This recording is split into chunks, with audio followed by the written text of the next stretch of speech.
വരുന്നു.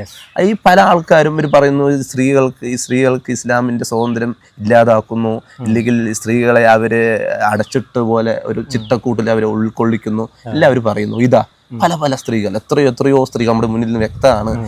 അവരുടെ ജീവിതത്തിൽ പല സുഖ സൗന്ദര്യങ്ങളും അവർ ത്യജിച്ചുകൊണ്ട് ഇസ്ലാമാണ് സത്യം എന്ന് പറഞ്ഞുകൊണ്ട് അത് അവർ മുന്നിൽ വരുന്നു.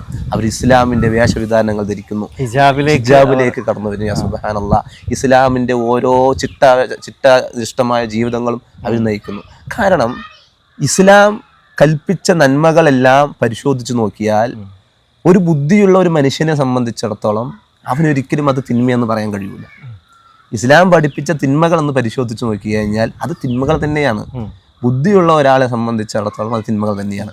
പിന്നെ ആ തിന്മകളിൽ അകപ്പെട്ടുകൊണ്ട് ആ തിന്മകൾ ചെയ്യാൻ വിങ്ങിപ്പൊട്ടുന്ന ഒരാളെ സംബന്ധിച്ചിടത്തോളം അവരെ സംബന്ധിച്ചിടത്തോളം ചെയ്യും ചിലപ്പോൾ ഈ നിയമങ്ങൾ ചിലപ്പോൾ അവർക്ക് പ്രയാസമായിട്ട് തോന്നിയായിരിക്കും.